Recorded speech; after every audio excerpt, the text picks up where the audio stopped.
Question है find the multiplicative inverse of. कैसे find करेंगे?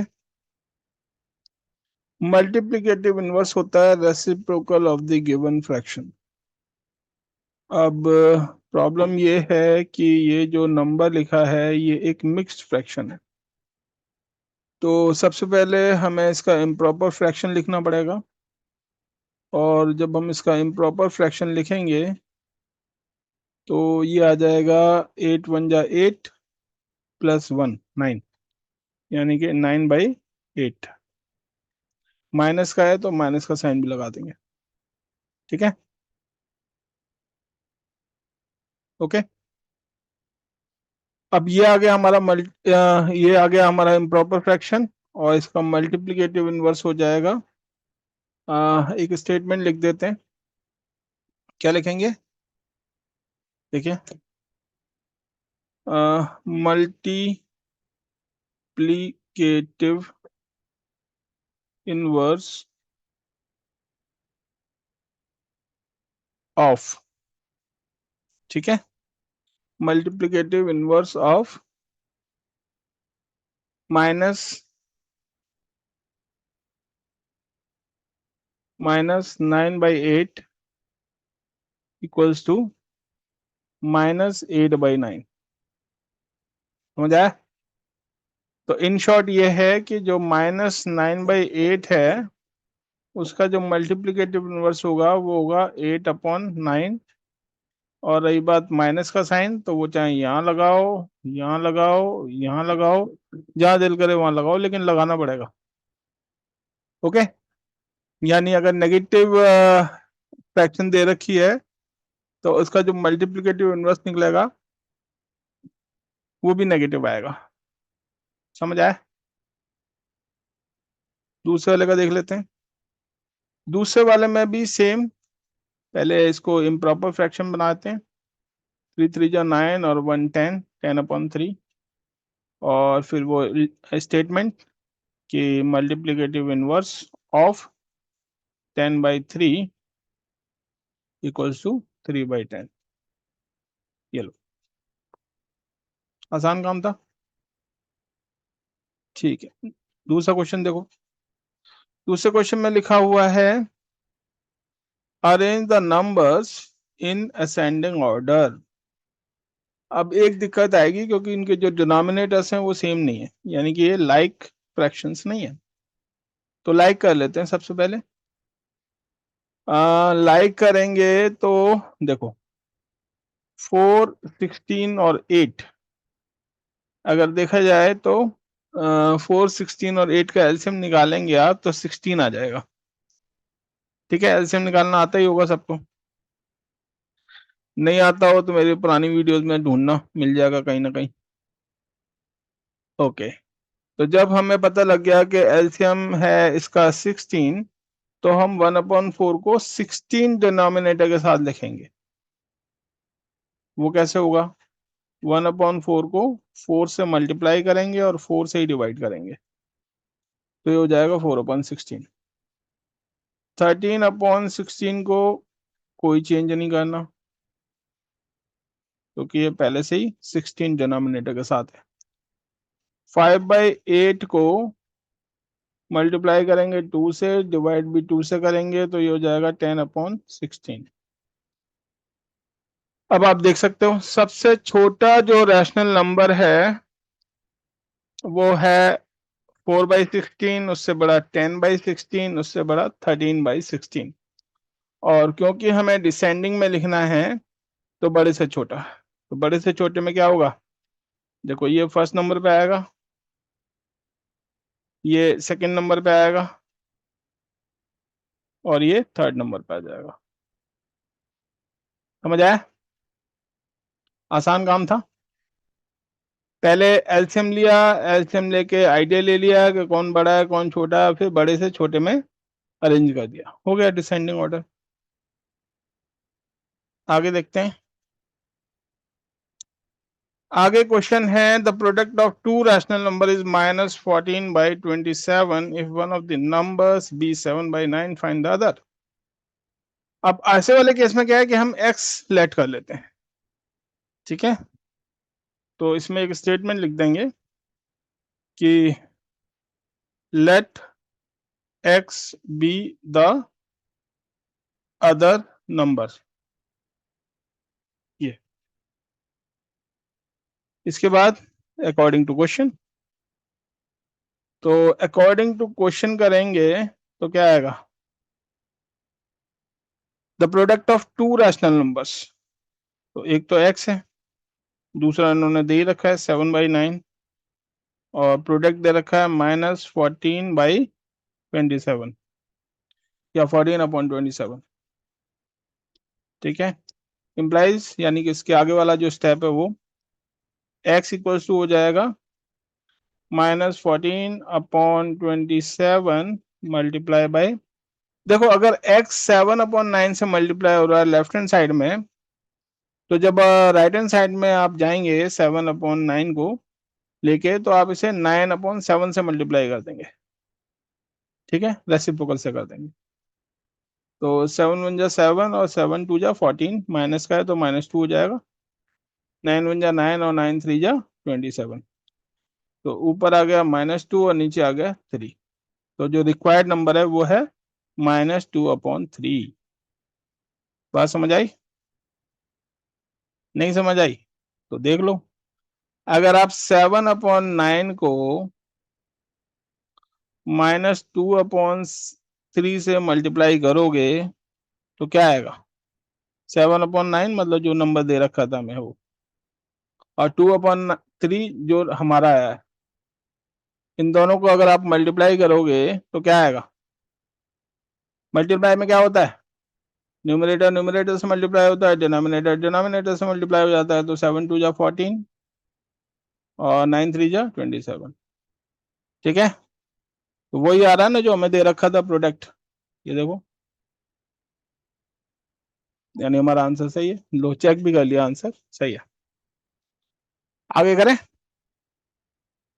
आगे by what number should we multiply -15/20 so that the product may be -5/7, तो वही x से मल्टीप्लाई करेंगे। तो पहले एक स्टेटमेंट लिखेंगे कि लेट नंबर बी x,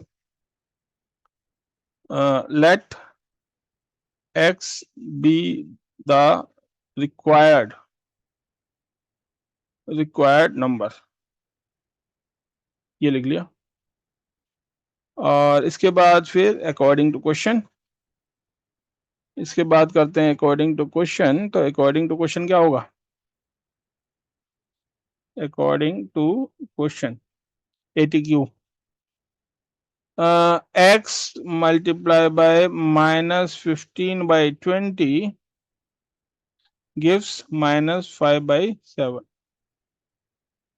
तो x निकालने के लिए वही करेंगे जो अभी किया था, -5/7 मल्टीप्लाई बाय -15/20 की जगह 20/-15, तो -5 ये 1 आ जाएगा और ये 3 आ जाएगा, प्लस में आएगा क्योंकि ये माइनस माइनस प्लस, तो ऊपर 1 नीचे 3, और 7 और 20 तो आपस में नहीं कट कर सकते हम, तो फाइनली हमारे पास 20/21 आ गया, तो नंबर आ गया हमारा 20/20, 22 क्यों लिखा है फिर, जब 20 आया है तो गलती हो गई, 20 कर देते हैं, यस 20/21, ओके। तो ये नंबर है, एक बार चेक करें, अगर हम 20/21 को मल्टीप्लाई करते हैं -15/20 के साथ, तो क्या वही आएगा जो हमें चाहिए, देखो 20 से तो 20 कैंसिल हो ही जाएगा, 3 से करेंगे तो 3 × 5 = 15, -5 और 3 × 7 = 21, बिल्कुल सही, बिल्कुल सही जवाब, यानी कि 20/21 इज द राइट आंसर। आगे देखें, आगे नेक्स्ट क्वेश्चन है बच्चों, by what number should we multiply -8/13 so that the product में नीचे देखना पड़ेगा क्या है प्रोडक्ट में कहाँ चला गया, आई थिंक ज्यादा ऊपर चला गया। by what number should we multiply -8/13 so that the product may be 24, ये है। तो सेम ही क्वेश्चन है, पहले x लेट कर लेते हैं, फिर x multiply by -8/13 equals to 24 करके आंसर आ जाएगा। ठीक है, तो अभी स्टेटमेंट नहीं लिख रहा, बार बार आप खुद लिख लेना। तो पहले एक स्टेटमेंट लिख देना कि let x be the required number, और उसके बाद x को मल्टीप्लाई कर देना -8/13 के साथ, और आंसर आ जाएगा 24। ये इक्वेशन हमारी बन गई अकॉर्डिंग टू क्वेश्चन, जो क्वेश्चन में हमें कंडीशन दे रखी है उसके अकॉर्डिंग। इसके बाद अगले स्टेप में लिखेंगे आप therefore x equals to 24 multiply by, अगर लेफ्ट हैंड साइड में -8/13 से आप मल्टीप्लाई कर दो तो राइट हैंड साइड में जाके ये हो जाएगा -13/8। माइनस का बच्चों कोई इशू नहीं है, आप 8 के साथ लगाओ, 13 के साथ लगाओ, या फ्रैक्शन के बीच में लगा दो, बट माइनस होना चाहिए। तो ये हो जाएगा 8 1 जा 8 और 8 3 जा 24। तो ये आ गया बच्चों 13 3 जा 39, ये लो। तो -39 इज द आंसर। ठीक है, चेक करके देखें। अगर हम -39 को मल्टीप्लाई करें -8/13 के साथ तो क्या हमारा 24 आएगा? देखो 13 1 जा 13, 13 3 जा 39, यानी कि -3, -3 इंटू -8 प्लस में आएगा आंसर, और 8 3 जा होता है 24, और 24 ये में लाना था, यानी कि सही जवाब। आगे देखते हैं। आगे है the product of two rational number is -7, if one of the number is -5 find the other. देखो वही क्वेश्चन है, प्रोडक्ट दे रखा है, एक नंबर दे रखा है, दूसरा नंबर x हो जाएगा। x को अगर मल्टीप्लाई करोगे, ज्यादा जल्दबाजी हो गई, x को अगर मल्टीप्लाई करोगे -5 के साथ तो आंसर आना चाहिए -7। तो x की वैल्यू क्या हो गई? -7/-5, माइनस से माइनस कैंसिल हो जाएगा, आंसर आ गया 7/5। तो 7/5 वो नंबर है जिसको जब आप मल्टीप्लाई करेंगे -5 के साथ तब आपका आंसर आएगा -7। करके देख लें। चलो, तो एक नंबर है 5 और दूसरा नंबर हमने निकाला है, सॉरी, एक नंबर है -5, दूसरा नंबर हमने निकाला है 7/5। तो 5 से 5 कट जाएगा, -1 आ जाएगा, -1 इंटू 7 -7 आ जाएगा, और वही आना चाहिए, यानी ये भी आंसर हमारा एकदम ठीक है। आगे बढ़ते हैं। लिखा है can you find a rational number whose multiplicative inverse is -1। हाँ, क्यों नहीं, तो वो रैशनल नंबर है -1 इटसेल्फ, क्योंकि जब आप -1 का रेसिप्रोकल मल्टीप्लिकेटिव इनवर्स लिखेंगे तो वो जाएगा 1/-1, और 1/-1 मीन्स -1 ही होता है। चलो, ये तो बहुत ही सिंपल था, छोड़ो इसे, आगे बढ़ते हैं। Find 5 rational number between 0 and 1। तो जो दिल में आए वो नंबर लिख दो, पॉजिटिव लिखना, और जो फ्रैक्शन आप बनाओगे वो 1 से छोटी होनी चाहिए, यानी कि प्रॉपर फ्रैक्शन बनानी है।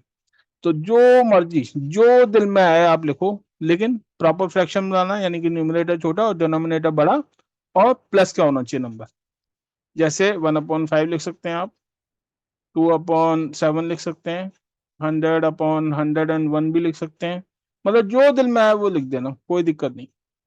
बस ध्यान ये रखना कि जो भी लिख रहे हो तो जो फ्रैक्शन बनेगी वो प्रॉपर फ्रैक्शन होनी चाहिए, न्यूमरेटर छोटा, डिनोमिनेटर बड़ा, और पॉजिटिव होनी चाहिए। तो ये बहुत आसान क्वेश्चन है, अपने आप कर लेना। इसके बाद है find two rational numbers whose absolute value is 1/5। तो एक तो 2/10 कर दो, क्योंकि रिड्यूस करोगे 1/5 आ जाएगा। एक 3/15 कर दो, इसे रिड्यूस करोगे तो भी 1/5 आ जाएगा। इसके बाद है from a rope 40 metre long pieces of equal size are cut if length of one piece is 10/3 metre find the number of such pieces. Okay, तो ये तो डिवाइड वाला केस है, कर देते हैं इसको, सिंपल है। ठीक है, तो बच्चों ओके, यानी सेकंड लास्ट क्वेश्चन है ये। ठीक है, नीचे स्पेस ज्यादा है, यहाँ आराम से करेंगे। From a rope of 40 metre long pieces of equal size are cut if the length of one piece is 10/3 find the number of such pieces। तो number of pieces will be total length of the rope divided by length of one piece, यही बनेगा ना statement. चलो तो फिर लिख देते हैं, तो क्या लिखेंगे, number of pieces, number of pieces, number of pieces equals to क्या आएगा, देखें,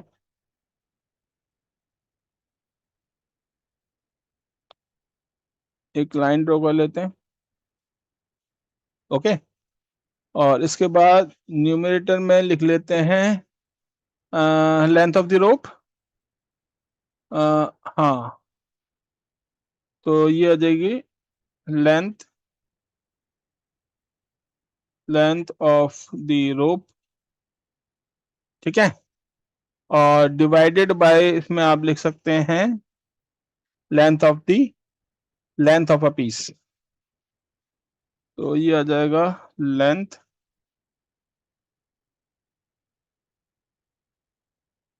लेंथ ऑफ अ पीस।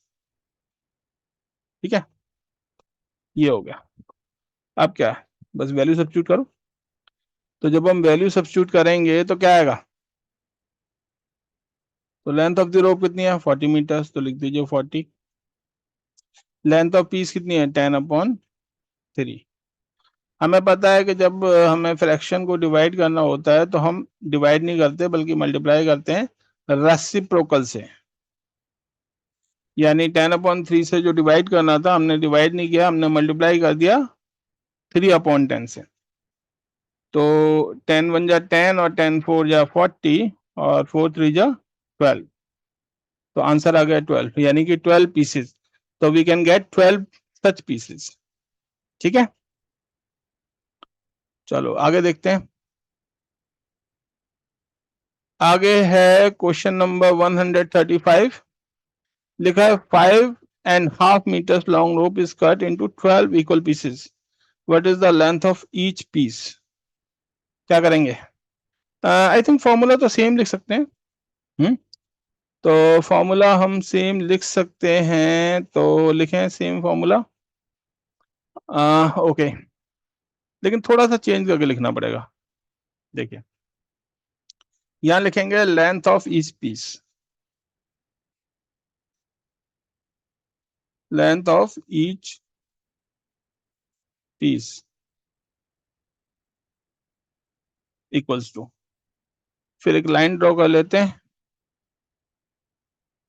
एक लाइन ड्रॉ कर ली। ओके, और न्यूमरेटर में लिखेंगे आप length of long rope, length of long rope. ठीक है, length of long rope. Okay, ई और बनाना था एक, चलो ई और बना देते हैं, length of long long rope. अच्छा, डिवाइडेड बाय, डिवाइडेड बाय है नंबर ऑफ पीसेस, तो नंबर ऑफ पीसेस, ये हो गया फॉर्मूला आपका। डायरेक्ट आंसर आएगा, आप वैल्यू सब्स्टिट्यूट कीजिए। तो लेंथ ऑफ लॉन्ग रोप है हमारी 5.5, इम्प्रॉपर फ्रैक्शन में लिखो, तो 2 5 जा 10 और 1 11, यानी कि 11/2 डिवाइडेड बाई 12। तो क्या करेंगे, डिवाइड तो करेंगे नहीं, मल्टीप्लाई करेंगे, तो ये हो जाएगा 11/2 मल्टीप्लाई बाई 1/12। यस। तो ये आ गया कितना, 11/24। समझ आई बात? तो अगर आप 11/2 अगर लेंथ है उसकी, और अगर आप उसके 12 पीसेस करेंगे, तो जो ईच लेंथ की पीस मतलब ईच जो पीस होगा उसकी लेंथ आएगी 11/24 मीटर। ओके बच्चों, तो एक बार अच्छे से चीज़ों को समझने की कोशिश करो, और अगर कुछ नहीं समझ में आता तो दोबारा देख लेना एक बार। और अगर फिर भी कोई दिक्कत आती है तो मेरा नंबर तो है ही आपके पास, contact me. Okay, thank you.